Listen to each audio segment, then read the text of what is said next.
Bonjour à tous et bienvenue pour la lecture du 5e et dernier acte d'Andromaque de Jean Racine. Cet acte final est le point culminant de la tragédie où le destin des personnages se scelle. Les passions, les trahisons et les sacrifices atteignent leur apogée.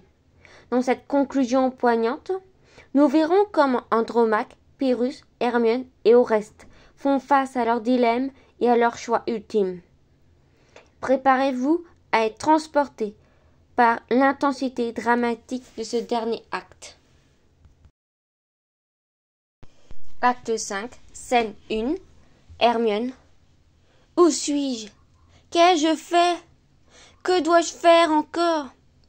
Quel transport me saisit? Quel chagrin me dévore? Errante et sans dessein, je cours dans ce palais. Ah! Ne puis-je savoir si je l'aime ou si je le hais? Le cruel, de quel œil il m'a congédié? Sans pitié, sans douleur, au moins étudié. L'ai-je vu se troubler et me plaindre un moment? En ai-je pu tirer un seul gémissement? Muette à mes soupirs, tranquille à mes larmes, semblait-il non seulement qu'il part à mes larmes? Et je le plains encore, et pour comble d'ennui, mon lâche cœur s'intéresse pour lui. Je tremble aux seules pensées du coup qu'il le menace, et prête à me venger, je lui fais déjà grâce. Non, ne révoquons point l'arrêt de mon courroux, qu'elle périsse aussi bien il ne vit plus pour nous. Le perfide triomphe et se rit de ma rage, il pense voir en pleurs dissiper cet orage. Il croit que, toujours faible et d'un cœur incertain, je parerai d'un bras les coups de l'autre main. Il juge encore de moi par mes bontés passées. Mais plutôt le perfide a bien d'autres pensées. Triomphant dans le temple, il ne s'informe pas si l'on souhaite ailleurs sa vie ou son trépas. Il me laisse, l'ingrat, cet embarras funeste. Non, non, encore un coup, laissons agir au reste. Qu'il meure, puisqu'enfin il a dû le prouvoir, et puisqu'il va forcer, enfin, à le vouloir. À le vouloir? Et quoi? C'est donc moi qui l'ordonne? Sa mort sera l'effet de l'amour d'Hermione?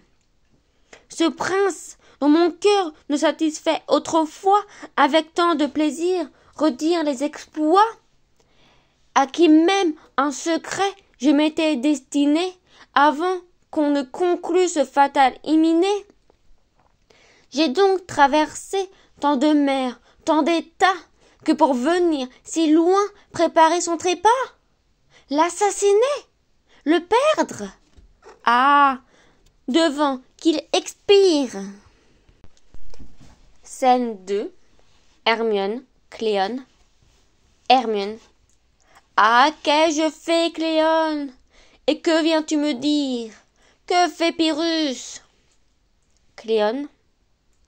Il au comble de ses vœux, le plus fier des mortels et le plus amoureux.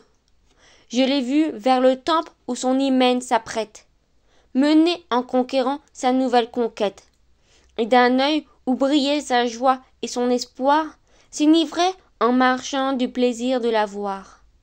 Andromaque, au travers de 1000 crises de joie, porte jusqu'aux autels le souvenir de Troie. Incapable toujours d'aimer et de haïr, sans joie et sans murmure, elle semble obéir. Hermione. Et l'ingrat, jusqu'au bout, il a poussé l'outrage. Mais as-tu bien, Cléone, observé son visage? Goûte-t-il des plaisirs tranquilles et parfaits? N'a-t-il point détourné ses yeux vers le palais? Dis-moi, n'es-tu point présenté à sa vue? L'ingrat a-t-il rougi lorsqu'il t'a reconnu? Son trouble avouait-il son infidélité? A-t-il jusqu'à la fin soutenu sa fierté? Cléone. Madame, il ne voit rien. Son salut et sa gloire semble être avec vous sorti de sa mémoire. Sans songer qu'il le suit, ennemi au sujet, il poursuit seulement son amoureux projet. Autour du fils d'Hector, il a rangé sa garde. Il croit que c'est lui seul que le péril regarde.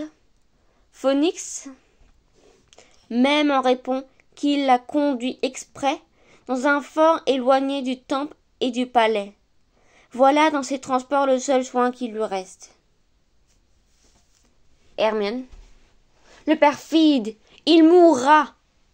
Mais que t'a dit Oreste? Cléone. Oreste, avec ses Grecs dans le temple, est entré. Hermione. Eh bien, à me venger, n'est-il pas préparé? Cléone. Je ne sais. Hermione. Tu ne sais? Quoi donc? Oreste encore? Oreste me trahit? Cléone. Oreste vous adore. Mais de mille remords, son esprit combattu croit tantôt sans amour et tantôt sa vertu. Il respecte en Pyrrhus l'honneur du diadème. Il respecte en Pyrrhus Achille et Pyrrhus même. Il craint la Grèce, il craint l'univers en courroux. Mais il se craint, dit-il soi-même, du plus que tout. Il voudrait, en vainqueur, vous apporter sa tête. Le seul nom d'assassin l'épouvante et l'arrête. Enfin, il est entré, sans avoir dans son cœur, s'il devait sortir coupable ou spectateur. Hermione. Non, non, il les verra triompher, sans obstacle. Il se gardera bien de trembler ce spectacle. Je sais de quel remords son courage est atteint. Le lâche craint la mort, c'est tout ce qu'il craint. Quoi? Sans qu'elle employât une seule prière. Ma mère, en sa faveur, arma la Grèce entière. Ses yeux, pour leur querelle, en 10 ans de combat, virent périr 20 rois qu'ils ne connaissaient pas. Et moi, je ne prétends que la mort d'un parjure. Je charge un amant du soin de mon injure. Il peut me conquérir à ce prix, sans danger. Je me livre moi-même et ne puis me venger. Allons, c'est à moi seul à me rendre justice. Que de cris de douleur le temps retentisse. De leur hymen fatal troublons l'événement. Et qu'ils ne soient unis, s'il se peut, qu'un moment. Je ne choisirai point dans ces deux ordres extrêmes. Tout me sera, Pyrrhus, fût-ce Oreste lui-même. Je mourrai, mais au moins sa mort me vengera. Je mourrai pas seul et quelqu'un me suivra. Scène 3. Oreste, Hermione, Cléone. Oreste. Madame, c'en est fait et vous êtes servie. Pyrrhus rend à l'autel son infidèle vie. Hermione. Il est mort? Oreste. Il expire, et nos Grecs hérités ont lavé de son sang ses infidélités.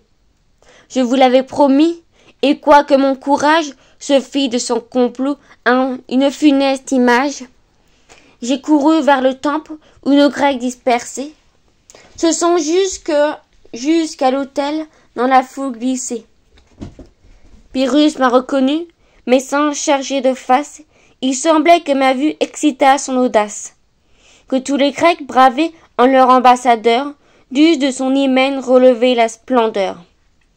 Enfin, avec transport, prenant son diadème, sur le front d'Andromaque, il l'a posé lui-même. Je vous donne, a-t-il dit, ma couronne et ma foi, Andromaque, régnez sur l'Épire et sur moi.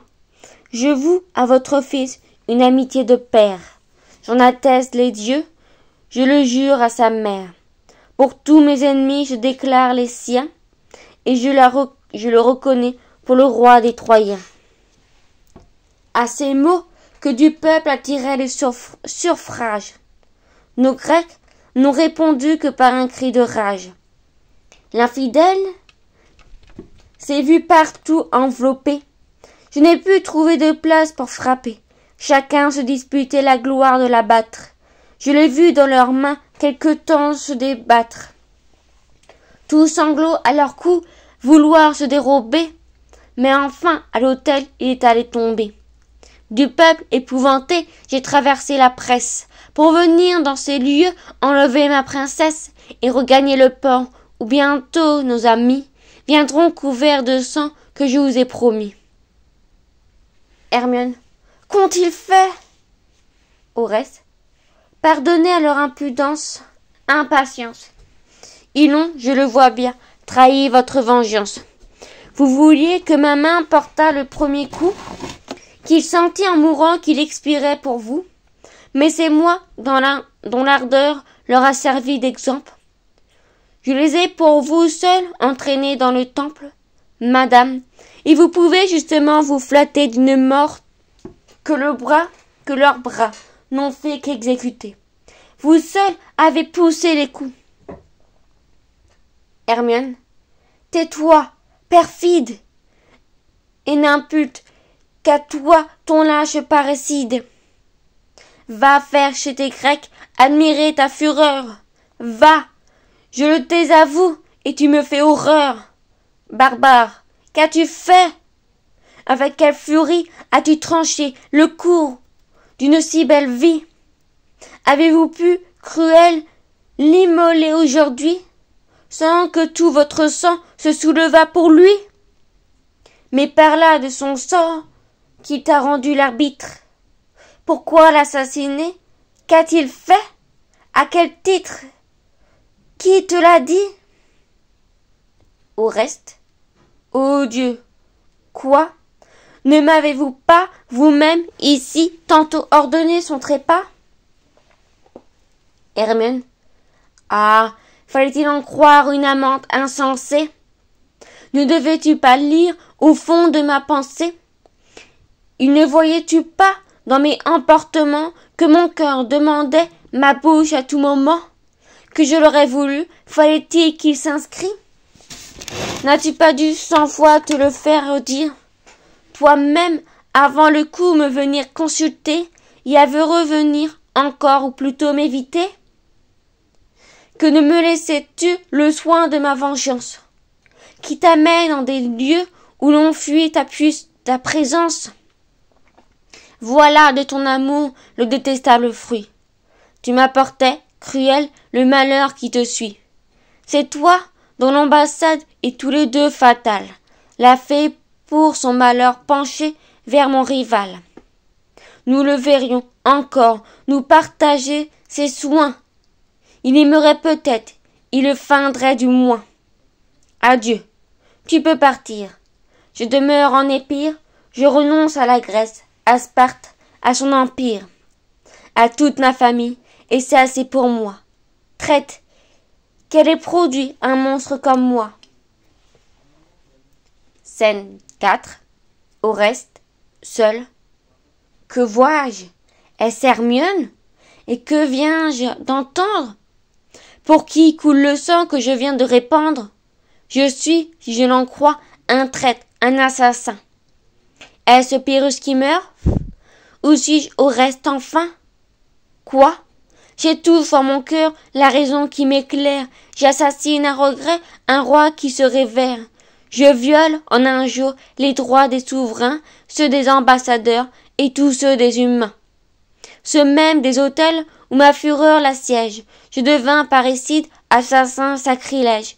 Pour qui? Pour une ingrate à qui je le promets, qui même s'il ne meurt ne me verra jamais, dont j'épouse la rage.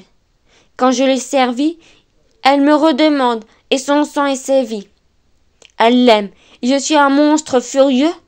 Je la vois pour jamais s'éloigner de mes yeux. Et l'ingrate, en fuyant, me laisse pour salaire tous les noms odieux que j'ai pris pour lui plaire. Scène 5. Oreste, Pylade, soldat d'Oreste. Pylade. Il faut partir, Seigneur, sortons de ce palade, ou bien résolvons-nous de n'en sortir jamais. Nos Grecs, pour un moment, en défendent la porte. Tout le peuple assemblé nous poursuit à main forte. Aux heures d'Andromaque, ici tout est soumis. il la traite en reine, et nous comme ennemis. Andromaque elle-même, à Pyrrhus si rebelle, lui rend tous les devoirs d'une veuve fidèle. Commande qu'on la venge, et peut-être sur nous, veut venger Troie, encore, et son premier époux. Allons, n'attendons pas que l'on nous environne. Nos Grecs nous rejoindront, et tandis qu'Hermione tient encore le peuple autour d'elle arrêté, voilà notre chemin, sortons en sûreté. Au reste, non, non, c'est Hermione, amie, que je veux suivre. À ce dernier arrêt, je ne puis plus survivre.